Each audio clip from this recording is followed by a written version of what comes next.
اردو کہانی نمکین لیمو۔ صدیوں پہلے ترکی کے شہر قسطنطنیہ میں 3 بھائی رہتے تھے جو کہ شہزادے تھے، ولید، سبحان اور احمد۔ وہ تینوں تخت کے جانشین تھے۔ ان کے پڑوسی ملک کی شہزادی خانم، جس کے حسن کے چرچے دور دور تک تھے، وہ اپنے والدین کی اکلوتی اولاد تھی۔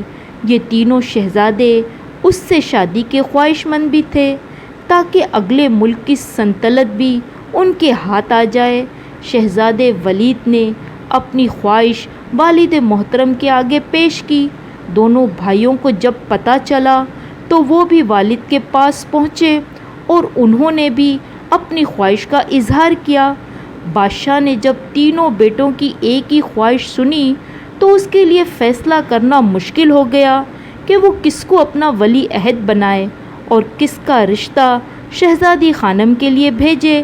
پھر بادشاہ کے ذہن میں ایک ترکیب آئی اور اس نے اپنے تینوں بیٹوں سے کہا، تم تینوں میں جو بھی کوئی انوکھا کارنامہ دے گا اسے میں اپنا ولی عہد بناؤں گا، اور شہزادی خانم کا ہاتھ بھی اسی شہزادے کے لیے مانگا جائے گا۔ تینوں شہزادوں نے کہا، آپ حکم کیجیے ابا حضور۔ بادشاہ نے کہا، کل صبح تم تینوں محل چھوڑ کر چلے جاؤ۔ تمہیں 1 سال کا وقت دیا جاتا ہے۔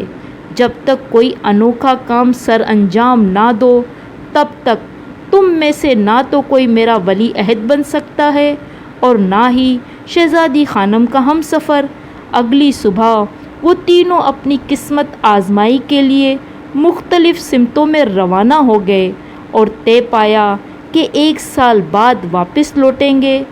ولید شمال کی طرف، سبحان جنوب کی طرف اور احمد مشرق کی طرف روانہ ہو گیا۔ ولید راستے کی مصیبت جھیلتا ہوا ایک انجان شہر کے بازار میں پہنچا۔ وہاں ایک ہجوم تھا۔ ولید نے دیکھا کہ سڑک کے کنارے ایک بوڑھا سوداگر آئینہ لیے بیٹھا ہے اور آواز لگا رہا ہے، لے لو آئینہ سرکار، قیمت اس کی 100 دینار۔ ولید نے حیرت سے کہا، آئینے کے اتنے دام؟ یہ تو بہت مہنگا ہے۔ سوداگر بولا، بالکل نہیں حضور، میں تو کوڑیوں کے مول یہ آئینہ بیچ رہا ہوں۔ یہ آئینہ لاجواب ہے حضور۔ اس آئینے میں یہ خوبی ہے کہ اسے سامنے رکھیے اور جس کا نام لیجیے اس کی صورت اس آئینے میں نظر آ جائیں گی اور معلوم ہو جائے گا کہ وہ کس حال میں ہے۔ ولید نے حیرت سے پوچھا، چاہے وہ شخص ہزاروں کوس دور ہو؟ سوداگر نے کہا، اے حضور، ہزاروں کیا، میں کہتا ہوں چاہے سینکڑوں کوس دور کیوں نہ ہو، فقط اس کا نام لیجیے۔ ولید نے فوراً کہا، یہ لو 100 دینار اور مجھے یہ آئینہ دے دو۔ سوداگر نے کہا، شکریہ حضور۔ سبحان جنوب کی طرف روانہ ہوا تھا۔ اس نے کئی دریا پار کیے، بہت سے جنگلوں کی خاک چھانی، کئی ملکوں کی سیر کی، آخر وہ ایک ملک زرنگار میں پہنچا۔ وہاں ایک شہر میں داخل ہوا۔ اس شہر کے بارونق بازار میں ایک سوداگر قالین بیچ رہا تھا۔ سوداگر نے کہا، دیکھو کتنا اچھا زرعی قالین ہے، اس کی قیمت 200 دینار ہے، سرکار لے لیجئے۔ سبحان نے کہا، آخر اس میں کون سی خوبی ہے جو اس قدر مہنگا ہے؟ سوداگر نے کہا، میرے سرکار، یہ ایک جادوئی قالین ہے حضور۔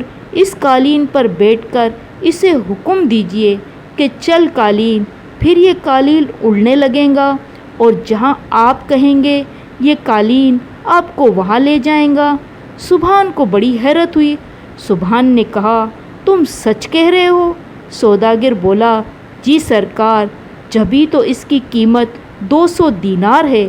سبحان نے کہا، بہت خوب، یہ لو میاں 200 دینار۔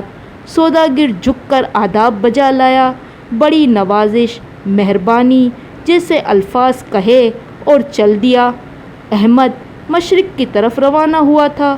وہ عمر میں سب سے چھوٹا تھا۔ وہ بھائیوں میں خوبصورت اور رحم دل تھا۔ اس نے سفر میں سب سے زیادہ تکلیفیں اٹھائی۔ سفر کے دوران جھاڑیوں میں پھنس کر اس کا لباس تار تار ہو گیا تھا۔ وہ راستے بھر غریبوں، محتاجوں اور مصیبت زدوں کی مدد کرتا، اپنا کھانا فقیروں کو کھلاتا ہوا جاتا، ایک ملک سے دوسرے ملک میں چلا جا رہا تھا، حتیٰ کہ وہ بھی ایک شہر کے جگمگاتے ہوئے بازار میں پہنچا۔ وہاں ایک تاجر لیمو بیچ رہا تھا۔ تاجر آواز لگا رہا تھا، میرے لیمو ہے نمکین، کھائے اسے بیمار کے مکین۔ احمد قریب گیا اور کہا، بھائی یہ کیا کہتے ہو، کہیں لیمو نمکین ہوتا ہے؟ سوداگر نے جواب دیا، یہ وہ لیمو ہے جسے کھاتے ہیں بیمار۔ احمد نے پوچھا، کتنے کا ہے؟ سوداگر بولا، 1000 دینار۔ احمد نے کہا، بھائی کیوں مذاق کر رہے ہو؟ سوداگر نے کہا، اس کا عرق آب حیات کا اثر رکھتا ہے اور بیماری سے مایوس انسانوں کو اچھا کر دیتا ہے۔ جس مریض کو دوا سے فائدہ نہ ہو، اس لیمو کا عرق حلق میں ٹپکائیے، وہ فوراً چنگا بھلا ہو جائے گا۔ احمد نے کہا، ایسی بات ہے تو یہ لو 1000 دینار اور مجھے دو یہ لیمو۔ سوداگر نے کہا، جگ جگ جیو سرکار، اللہ آپ کو کامیاب کرے۔ 1 سال گزر گیا۔ وہ تاریخ آن پہنچی جس دن انہیں محل لوٹنا تھا۔ تینوں نے وعدہ پورا کیا اور محل پہنچ گئے۔ پہلے ولید نے آئینے کے بارے میں بتایا، پھر سبحان نے قالین کی تفصیل بتائی۔ آخر میں احمد نے کہا، ابا حضور میں یہ لیمو لایا ہوں۔ ولید اور سبحان ہنسنے لگے۔ احمد نے فوراً کہا، اس لیمو کا عرق کسی بھی بیمار کو پلا دو، وہ فوراً ہی اچھا ہو جائے گا۔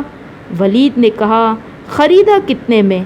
احمد نے کہا، 1000 دینار میں۔ سبحان نے کہا، لیمو خریدنے میں ساری دولت گوا آئے۔ بادشاہ نے کہا، چھوڑو ان باتوں کو، ہمیں آئینہ دکھاؤ، کس کا نام لیں؟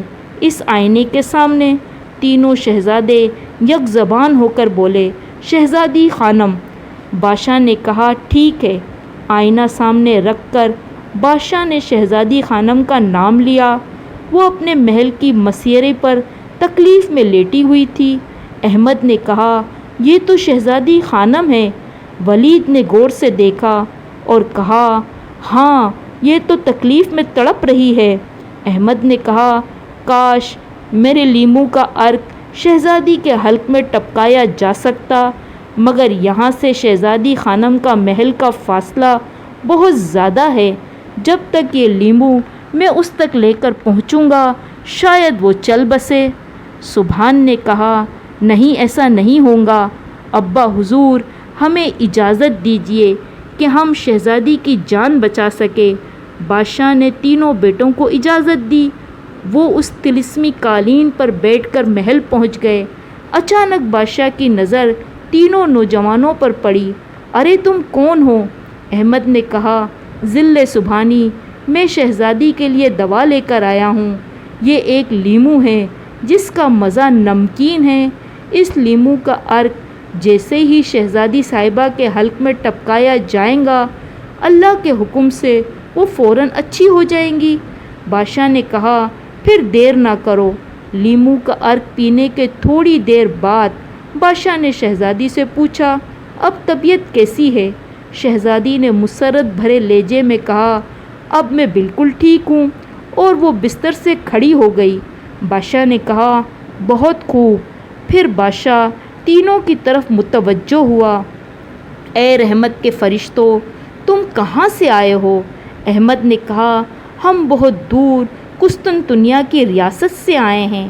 بادشاہ نے کہا، تمہیں شہزادی کی بیماری کی خبر کیسے ملی؟ انہوں نے تمام قصہ بادشاہ کو سنا دیا۔ بادشاہ نے شہزادے سن کر ان کی خوب خاطر مدارت کی اور کہا، تم جو چاہو مجھ سے مانگ سکتے ہو۔ تینوں نے یک زبان ہو کر کہا، ہم شہزادی سے شادی کے امیدوار ہیں۔ بادشاہ کے لیے انصاف کرنا مشکل ہو گیا۔ اس مسئلے کے حل کے لیے بادشاہ نے تمام واقعہ قاضی کے سامنے پیش کیا۔ قاضی نے کہا، جہاں پناہ لیمو والے شہزادے کا حق سب سے زیادہ ہے۔ بادشاہ نے پوچھا، وہ کیسے؟ قاضی نے وضاحت کی، حضور آئینہ اور وہ قالین اب تک صحیح سلامت ہے، مگر لیمو کام آ گیا، اب وہ دوبارہ کام نہیں آ سکیں گا، اس لیے لیمو والے کا حق سب سے زیادہ ہے۔ بادشاہ نے کہا، ہم نے تمہارے فیصلے کو پسند کیا، اور کہا، لیمو والے شہزادے، ہم نے تمہیں اپنے داماد کے طور پر چن لیا۔ پھر قسطنطنیہ کے بادشاہ نے بھی اپنا ولی عہد احمد کو ہی مقرر کر دیا، اور ولید اور سبحان احمد کو دیکھتے رہ گئے۔ اگر آپ ہمارے چینل پر نئے ہیں تو پلیز لائک اور سبسکرائب لازمی کیجیے گا تاکہ دلچسپ کہانیاں آپ کو بر وقت ملتی رہیں۔ ملتے ہیں ایک نئی کہانی کے ساتھ۔ اللہ حافظ۔